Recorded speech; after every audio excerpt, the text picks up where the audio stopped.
stay up past your bedtime. Space is proud to sponsor the Midnight Madness program at the 2011 Toronto International Film Festival. At the witching hour, get your fill of shocking and rocking movies. The Midnight Madness program at the Toronto International Film Festival, September 8th to 18th. Brought to you by Space.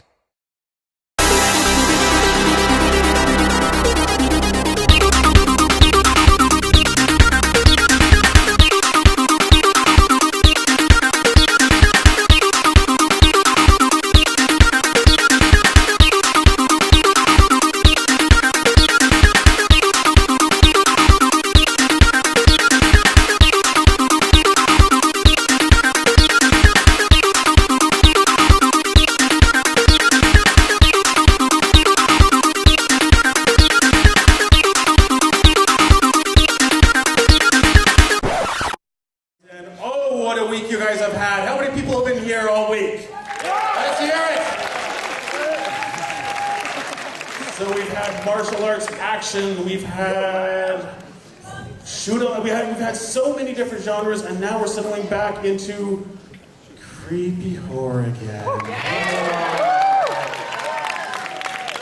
Just a show of hands, how many people here like horror films?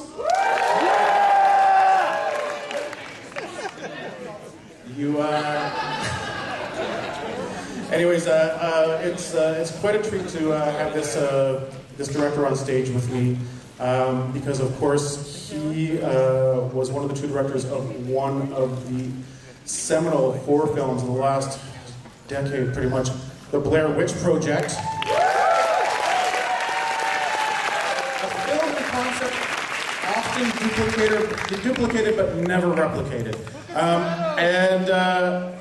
With this film, he's really shown that, with the film you're about to see, that he's a very important voice in the world of horror cinema, and this is a very different film than the one that people know him for. I'm really excited to introduce the Midnight Madness audience, you guys, to the director of Lovely Molly, Eduardo Sanchez.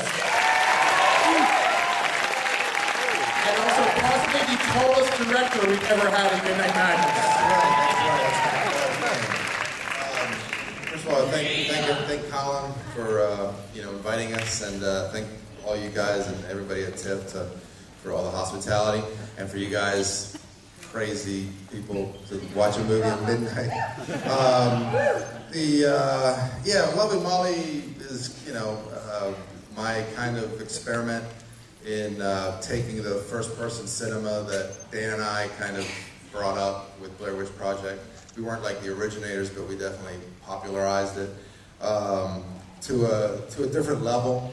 I hope you guys enjoy the experiment. I want to thank everybody, all the cast and crew that are actually here. A lot of people came from LA, and just a lot of support, a lot of love for the movie. And the movie we did for a very low budget. We shot it in Maryland, where I live. First movie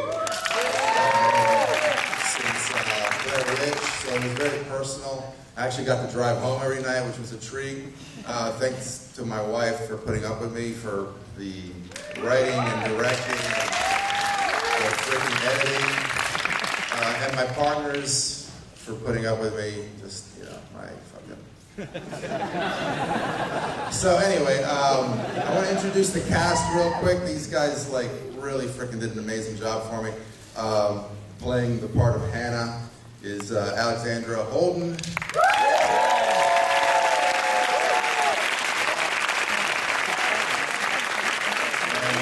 Tim, Johnny Lewis,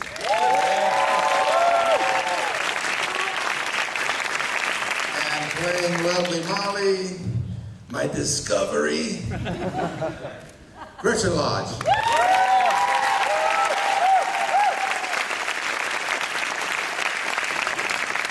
I think we're going to do a Q&A afterwards, and I just want to get it started, but thanks for coming out, really appreciate it.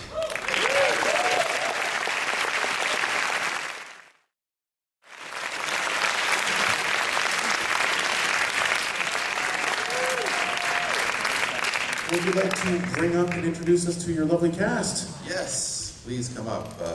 Gretchen, Johnny, and Alexandra, please come up.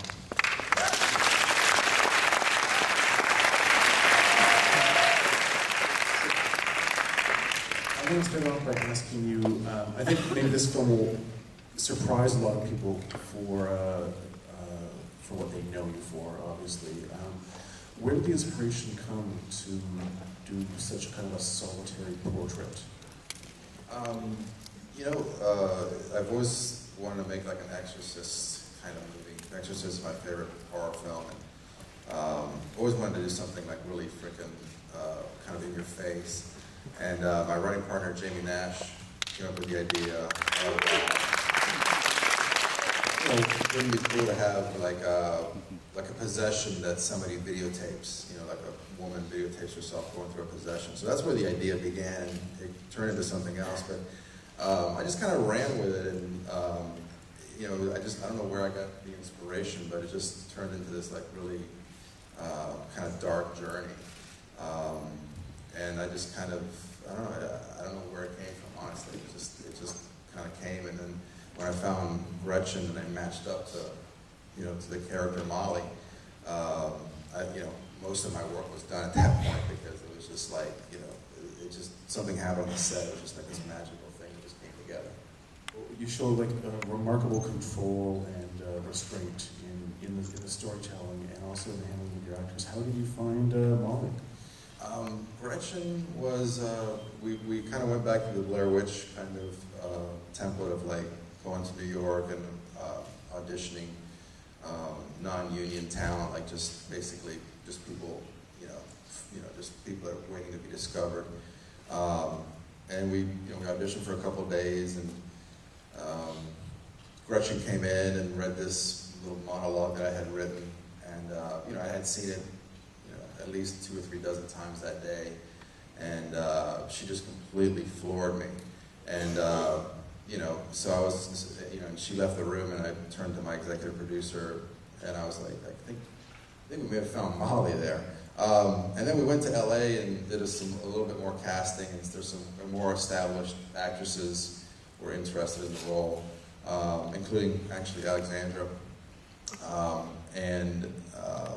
But Molly just kept kind of like haunting me, really, her performance. And then she haunted me on the set later. But she just kind of just took me over and took the role of Molly over. And, and I just said, all right, let's just go with Gretchen. And then, luckily, Alexandra, said, well, what about Hannah? Will you, And as soon as I heard that from the agent, I was like, yeah, she would be fantastic as Hannah. Because Alexandra did a great audition, but like Gretchen had just kind of taken over my soul. She had like basically possessed me, so I just couldn't. I think that's the only person I saw.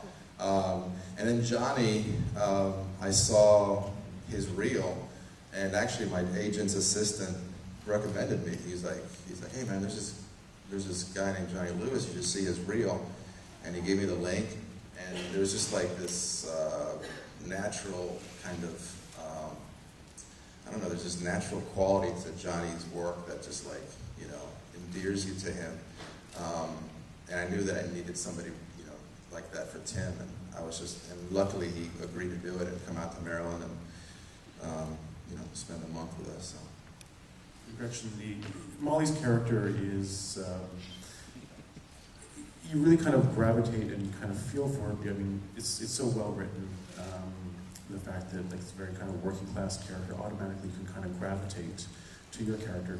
But the transformation throughout the course of the film, how do you prepare yourself for that? In preparation for it, I went to some institutions, and I went to some rehab centers and stuff, and talked to some different doctors, and acquainted myself with different patient stories. Not intimately, obviously, because it's private, but as much as I could find out, I sort of studied a few different characters specifically from sort of a wholesome upbringing, or maybe not, to being institutionalized, to whatever, whether they were still institutionalized, whether they were out in the real world, trying to make it work.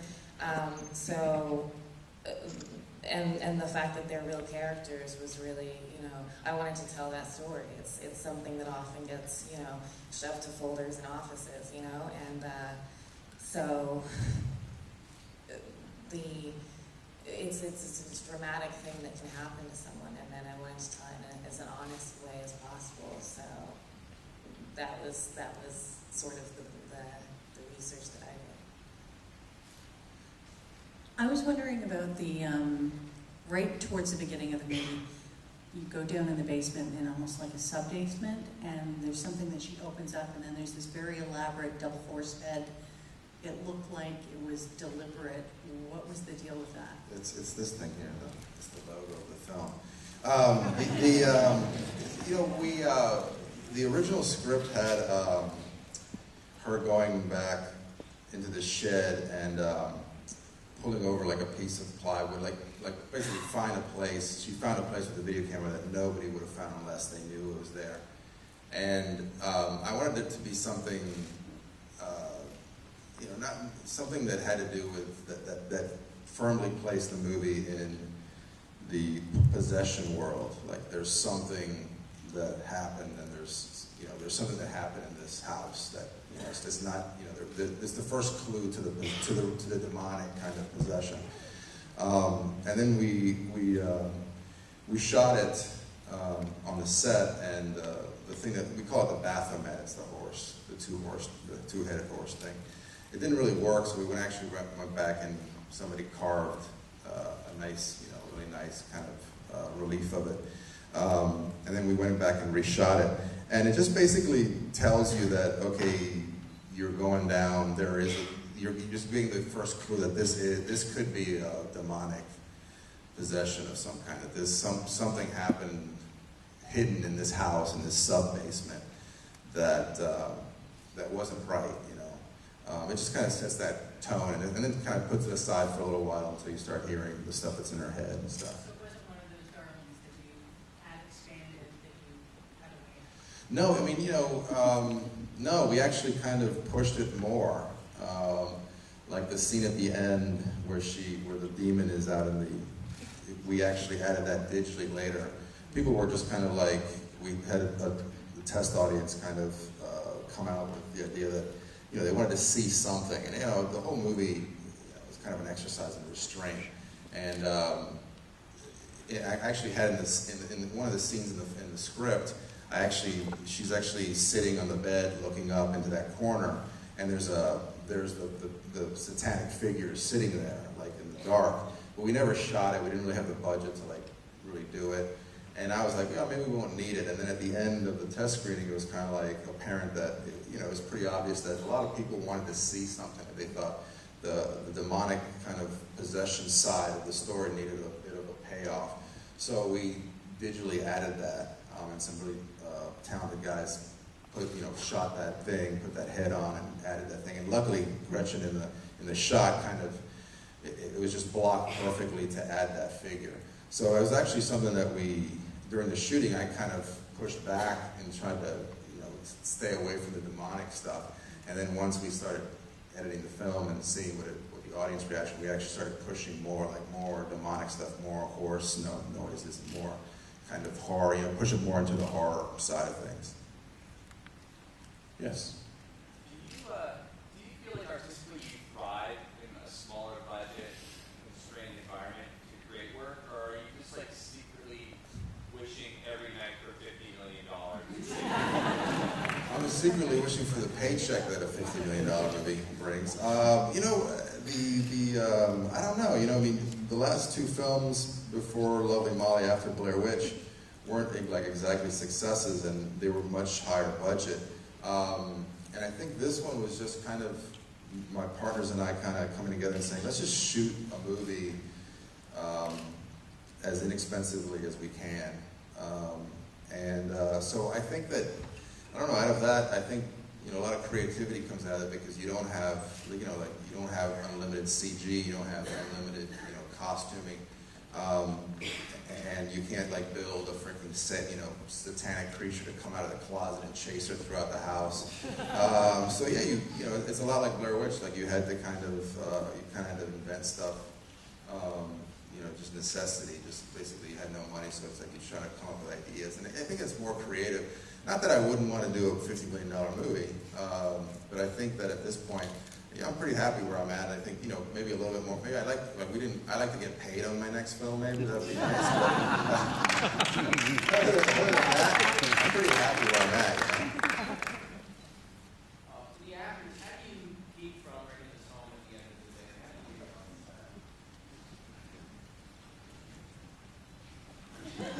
that? I didn't. Yeah, I was definitely haunted by this project. It was a little hard to recover from, but I think the good thing about how intense it was it made it a really bonding experience. I mean, I just adore you guys, and that was the benefit. The payoff was the friendships.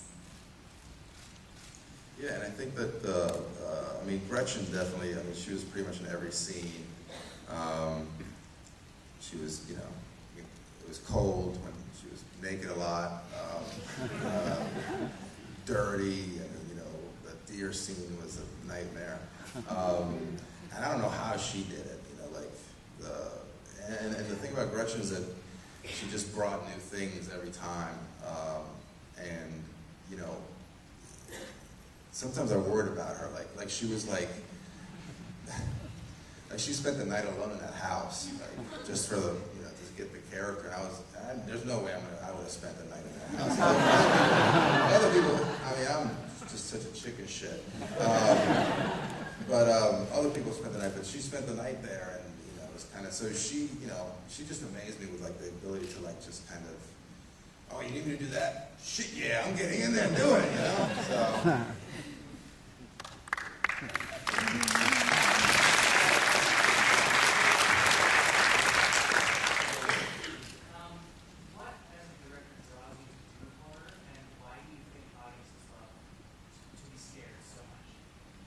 I mean, look, you know, I mean, people, there's a million theories, but I think that it's just basically part of like who we were as cavemen, is that, you know, we faced, you know, danger every day, you know, the saber-toothed tiger coming in, attacking you or whatever.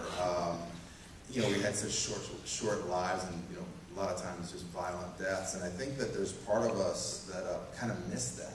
It's the whole idea of like you know, like rubbernecking on a, you know, when you see an accident and you're like, oh, what happened to that guy, you know? There's something about us that just like wants to see misery, I think, you know, experience fear. It's, you know, like roller coasters or like, you know, haunted houses, you know, during Halloween, like. But the whole thing about films is that you're relatively safe unless, you know, you go home and it's, you know, haunt you, might have a nightmare or whatever, but you know, it's safe. You're in the theater, and I think that kind of touches on something that that we've lost. You know, unless you live in a really bad neighborhood. You know, the danger, everyday danger of being, you know, killed by something. You know, being attacked. And I like horror movies because you know, because I'm, you know, since Blair, I mean, I've never considered myself a horror filmmaker. When I went to film school, I didn't make any horror movies, and I mean, I love horror movies, but I love pretty much any kind of movie. But I love the thing about that I like being stuck, as I am stuck in the kind of the genre right now, is that there are, you know, the horror genre has all these subgenres, so you can explore. You know, you have action, you have comedy, you have all these kind of things that you can explore. So you can make a bunch of different kinds of movies. Within the horror genre, like this movie, like, you know, really, it's, you know, it's definitely a horror movie, but it's more, it has like you know, it's like an indie drama. It has like this kind of, you know, it's an actor's piece, and I love that about horror, is that you can go from, you know, a totally goofy zombie movie that's making people laugh to like a total, you know, shit your pants kind of movie, where you're just like, you know, sitting in your seat and just dying. So that's what I love about it. You guys believe in the supernatural? Want me to answer that? I believe anything's possible after making this movie.